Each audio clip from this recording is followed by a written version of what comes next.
लियाकताबाद की एक मस्जिद थी, कुर्बानी के दिन थे। इमाम साहब ने एक कसाई के साथ मिलकर कुर्बानी के दिनों में जानवर की बोटियां बनाई। जैसे वो कसाई दीगर कारीगर पकड़ते हैं, तो कसाई से इमाम साहब ने कहा अगर आपके पास कोई काम मेरे लायक हो तो बताइएगा। उन्होंने कहा हज़रत हमारे पास तो यही काम है कि बोटियां कर रही हैं। कहा ठीक है, मैं जानवर की बोटियां कर लूंगा, मुझे आता है।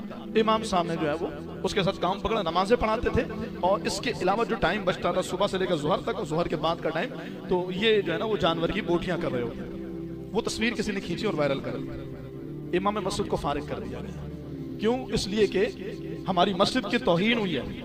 इमाम साहब के शायान शान नहीं है ये कि इमाम साहब किसी जगह पर जाकर यूं जानवर की कुर्बानी और जानवर की बोटियां करें। ये तो बेइज्जती है। मनसबे इमामत को ये जेब नहीं देता। आप मुझे बताइए इमाम साहब को क्या जेब देता है? अगर इमाम साहब किसी अमल के जरिए कहें भाई जी मुझे इसके पैसे दे दें, मिसाल के तौर से कोई ताबीज देता है, कहता है पैसे दे दो, इतने पैसे लगेंगे, मैं ताबीज बना दूंगा। मिसाल दे रहा हूँ, सही गलत का फैसला नहीं कर रहा है। इमाम साहब कहीं गए कुरान खानी में किसी मकाम पर और इमाम साहब की कोई खत, ये देखो यार ये कुरान के पैसे ले रहा है, ये देखो यार ये दीन के पैसे, ये दीन को बेच रहा है, ये शरीयत को बेच रहा है। इनको दीन इसलिए सिखाया है कि ये बेचे।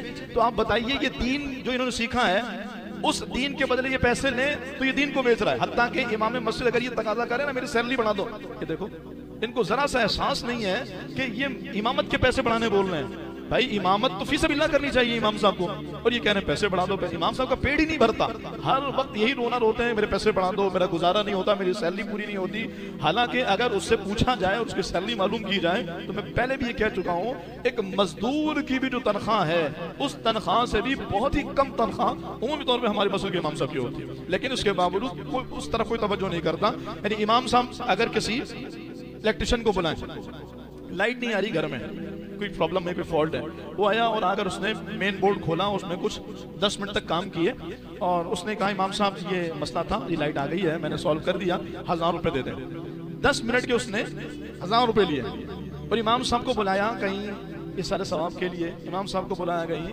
फातेह के लिए, इमाम साहब को किसी और अमल के लिए बुलाया। इमाम साहब गए, ठीक इमाम साहब बहुत शुक्रिया, दुआओं में याद रखिए। अगर 10 मिनट के वो 1000 ले सकता है तो फिर इमाम साहब को जो 2 घंटे उसने अपने घर बैठाया अपनी जरूरत के लिए, तो फिर कितनी खिदमत करनी चाहिए थी?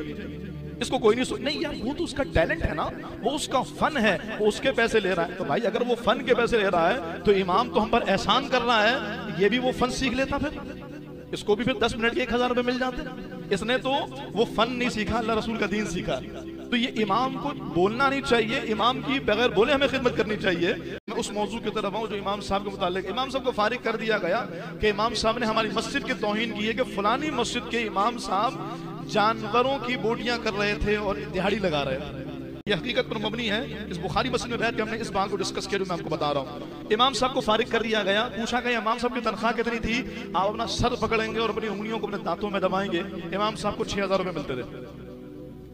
मस्जिद में महाना 6000। इमाम साहब ने कहा वो बंदा मुझे एक दिन के 6000 दे रहा था बोटियां करने के, और यहाँ मुझे पूरे महीने के 6000 रुपए मिलते हैं। ये जुल्म नहीं है?